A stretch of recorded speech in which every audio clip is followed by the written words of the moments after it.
Ladies and gentlemen, boys and girls, children of all ages, it is July 31st, and we're going to start off as we always do on a positive note. That's right, these are your pro wrestling birthdays. 1931, Japanese legend, Dick the Destroyer Bayer. 1962, it's people power, it's John Laurinaitis. 1969, ECW original, Kid Cash. And last but not least, 1984, the luchador known as Tejano Jr. Of course, on the flip side of that coin, your pro wrestling deaths for July 31st, 2015, the Hot Rod, Roddy Piper.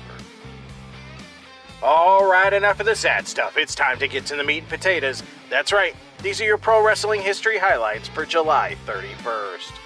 Jumping in the Wayback Machine and going to 1959, where we see Dick Gunkel defeat Fred Blassie for the NWA Southern Heavyweight title in Atlanta, Georgia, ending Blassie's 9th run with that title and starting Gunkel's 2nd. Leaping to the 70s, 1973, Tim Woods defeats Paul Jones for the NWA Florida Heavyweight title in Tampa, ending the 2nd title reign for Jones.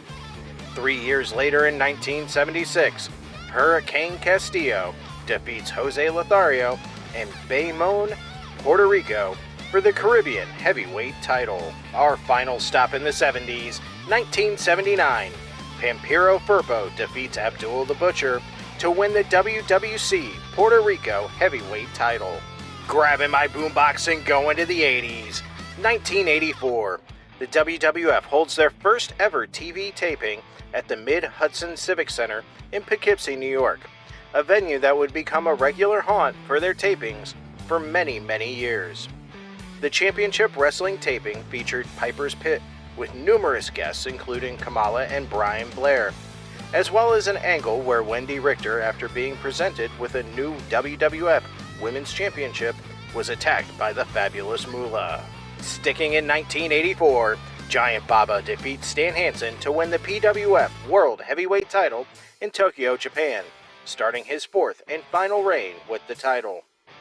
Jumping ahead 2 years but sticking in Japan, this time All Japan Pro Wrestling ran a show at the Budokan Hall, headlined by Stan Hansen defeating Jumbo Tsuruta for the NWA International Heavyweight title.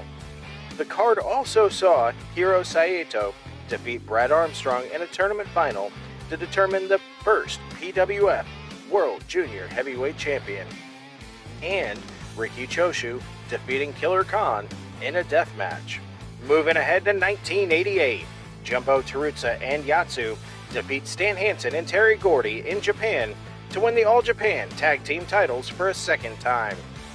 Sticking in 1988, WWF held their WrestleFest event in the Milwaukee County Stadium in Wisconsin, with a main event of Hulk Hogan defeating Andre the Giant in a steel cage match when Hogan climbed out of the cage after hitting Andre with a leg drop.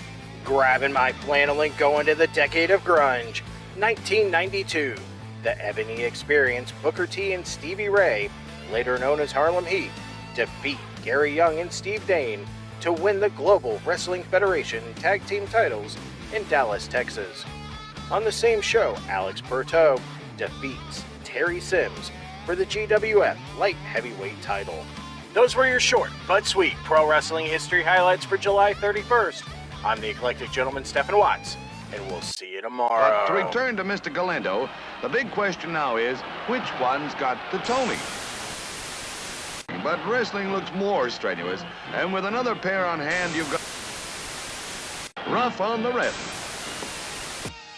For the fans, by the fans, WFIA, the legendary wrestling fan organization that started back in 1967, is back, more interactive and better than ever.